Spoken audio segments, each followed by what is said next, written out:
Tencent mengambil tindakan tegas, lebih dari 120 orang dipecat, 20 orang dilaporkan ke polisi. Baru-baru ini, berita Tencent mengambil tindakan drastis, lebih dari 120 orang dipecat, 20 orang diserahkan ke polisi, menjadi berita utama di seluruh dunia. Pemecatan tersebut terutama menimpa 4 divisi, Grup Cloud dan Industri Cerdas Tencent, Grup Platform dan Konten, Grup Hiburan Interaktif, dan Departemen Infrastruktur S1. Secara khusus, Grup Cloud dan Smart Industries serta Platform dan Konten mengalami sebagian besar kasus, masing-masing dengan 7 insiden, sementara Departemen Interaktif Entertainment dan S1 masing-masing mencatat 2 dan 1 insiden. Beberapa karyawan yang dipecat menghadapi konsekuensi hukum, termasuk hukuman penjara 4 tahun dan denda sekitar $14.074 per orang.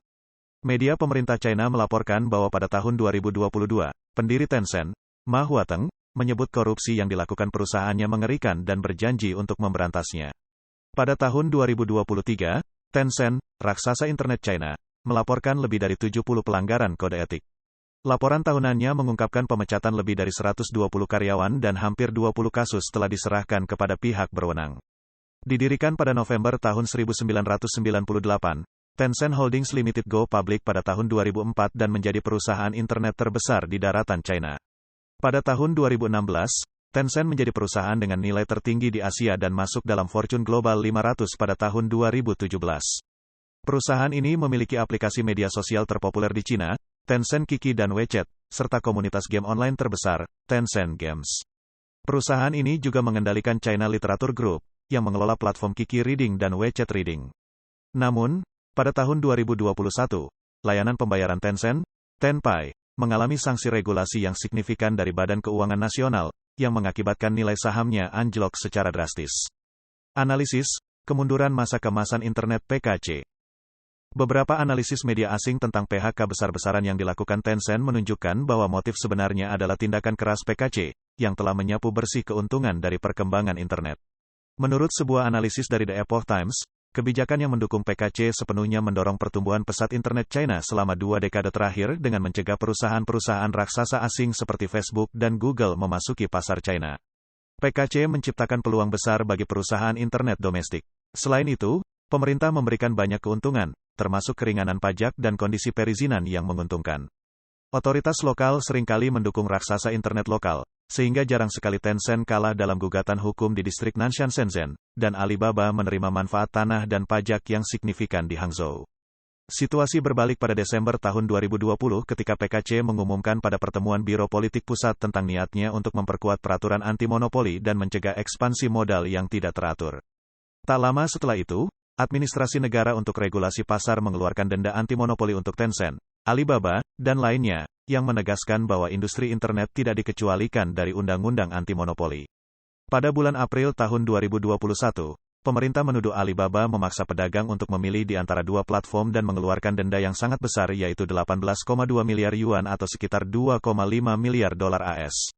Beberapa hari kemudian, pemerintah menuduh Tencent melanggar undang-undang anti-monopoli dan akuisisi sahamnya di 2 platform jaringan mobil China, yang mengakibatkan denda gabungan sebesar 1 juta yuan atau sekitar 140.732 dolar AS. Setelah itu, Alibaba, Didi, Tencent, Suning, Meituan, Baidu, JD.com, dan platform lainnya menghadapi tindakan regulasi. Tindakan agresif PKC menyebabkan penurunan drastis pada harga saham perusahaan teknologi China. Pada paruh pertama tahun 2021, perusahaan-perusahaan China yang tercatat di Bursa Efek Luar Negeri mengalami penurunan nilai pasar sebesar lebih dari 1,2 triliun dolar AS, dengan harga saham Tencent saja yang anjlok 40% dari puncaknya pada awal tahun 2021, sehingga menghapus nilai pasar sebesar 400 miliar dolar AS. Bloomberg melaporkan pada bulan September tahun 2021 bahwa Alibaba dan Tencent telah keluar dari daftar 10 perusahaan paling bernilai di dunia untuk pertama kalinya sejak tahun 2017. Di tengah tindakan keras PKC, para maestro internet telah menarik diri dari perhatian publik, terbukti dengan berkurangnya kehadiran pada pertemuan elit konferensi internet Wuzen, yang merupakan acara tahunan yang diselenggarakan oleh pemerintah China untuk menarik perusahaan internet global. Makan malam Wuzen tahun 2017, yang dulunya merupakan ajang unjuk gigi para elit internet China, mengalami penurunan partisipasi secara drastis pada tahun 2019. Selain itu, pada tanggal 22 Desember tahun 2023, setelah dirilisnya langkah-langkah manajemen game online, draft untuk dikomentari, kekayaan bersih pendiri Tencent, Ma Huateng, dan pendiri NetEase, Ding Lei, anjlok hingga 520 miliar yuan atau sekitar 73,18 miliar dolar AS dalam satu hari. Tencent bersekutu dengan PKC, sehingga menyebabkan pelanggaran data besar-besaran. Tencent, yang dikenal dengan aplikasi WeChat-nya, telah lama terlibat dalam kontroversi terkait kebocoran data pribadi dan penyensoran informasi. Pada awal 2021, perusahaan keamanan siber AS menemukan basis data dengan lebih dari 26 miliar data yang bocor, dengan Tencent sebagai sumber utamanya. Pelanggaran ini, yang mungkin merupakan pelanggaran terbesar hingga saat ini, mengungkap data dari berbagai platform termasuk Weibo, X, dan LinkedIn. Di China, hampir setiap pengguna ponsel pintar memiliki WeChat untuk komunikasi dan belanja online.